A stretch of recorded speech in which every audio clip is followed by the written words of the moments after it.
Sonia one more time. Let her hear it, everybody. Yes. This is awesome. Thank you guys for coming out. This is amazing. This is great. But now, I've been having a lot of good luck lately. I've been hooking up with an older woman. Yes. The sex is okay. But the life advice is amazing. Have you ever gotten laid and learned how to use TurboTax? It's me and the single lady in back. That's who it is the whole time. Me and her. We're running off with Dane and his date to Vegas after this show. All right, we're gonna have a little bit of TV land and chill. All right, that's what you do with old women. Just a little bit of Andy Griffith and chill. That's what that's all about. Happy 420, weed smokers. This is our high holy day. This is amazing, too. You smoke weed, Dane? You look like the badass type. Namaste. A few, memories in Woodstock, too. Just getting badass during a Grateful Dead concert and when the acid kicked in. I stopped smoking weed, actually. I got arrested a few years ago in New Hampshire for marijuana possession. And I don't know if you guys have ever been in the justice system at all, but being in the justice system made me realize that the world is completely run by frat bros. The cops are frat bros, the judges are frat bros. My lawyer gave me a call before my trial, and he was like, listen, don't worry about it. I know the prosecutor. We shot the shit. He's gonna drop all the charges. And I'm thinking, why do I get the feeling that my trial relied on a fantasy football trade, you know? Like you're just doing keg stands in the backyard, like, all right, you give me a first-round draft pick and Tom Brady, I'll drop this kid to a misdemeanor. That's cool. You know, I read something the other day. I read that in Brazil, you can actually get out of jail if you just donate to a charity. Did you know that, Dan? You can get out of jail if you just go and give to a charity.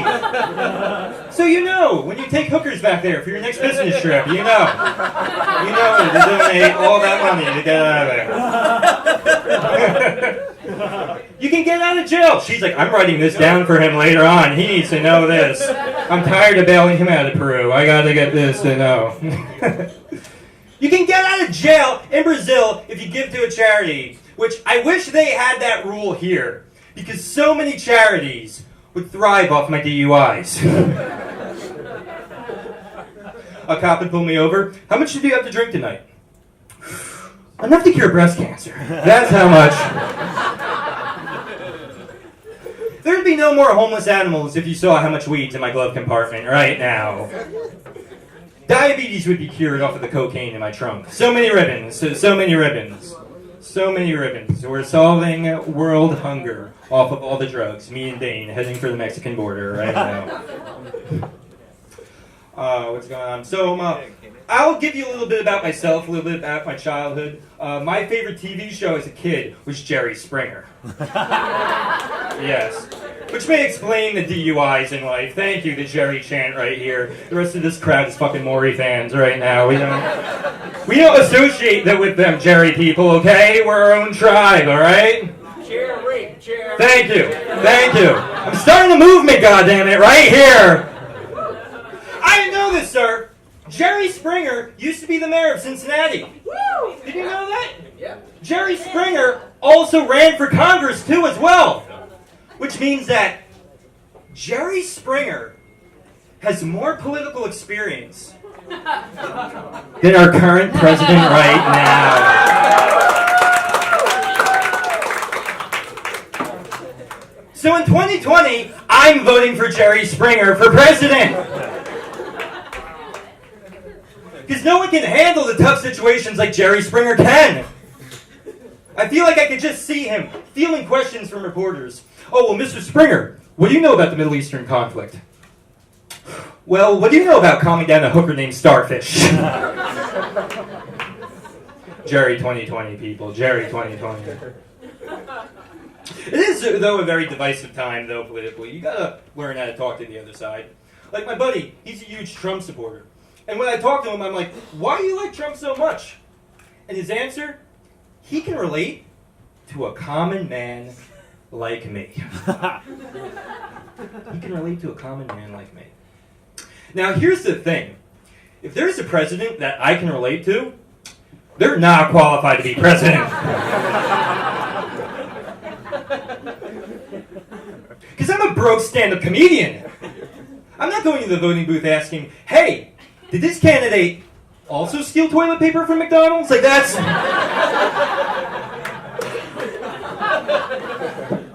Did this candidate also pass out drunk at the Port Authority bus station? Because that's how we're going to make America great again. I used to be like a huge mooch, too. Like, I would mooch food and weed from my roommates all the time. And I feel like if I ever ran for president, that would come back to haunt me on the campaign trail. There'd be like attack ads against me, like in 2008. Brian Rabideau never threw fives on the blunt. In 2016, Brian Rabideau was so broke that he paid for weed in all Sacagawea coins. Like, that would come back to haunt me.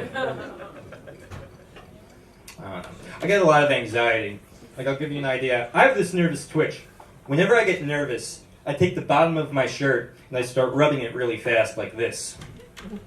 So, about a month ago, I was on the train. I wasn't paying attention. I thought I was rubbing the bottom of my shirt when I was really rubbing the shirt of the little girl standing right next to me.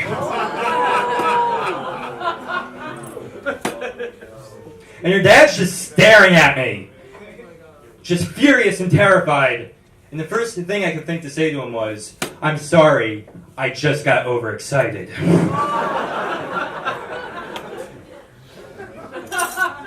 Now I gotta tell everyone every time I move into the neighborhood, so. Thank you guys, I've been Brian Rabbit.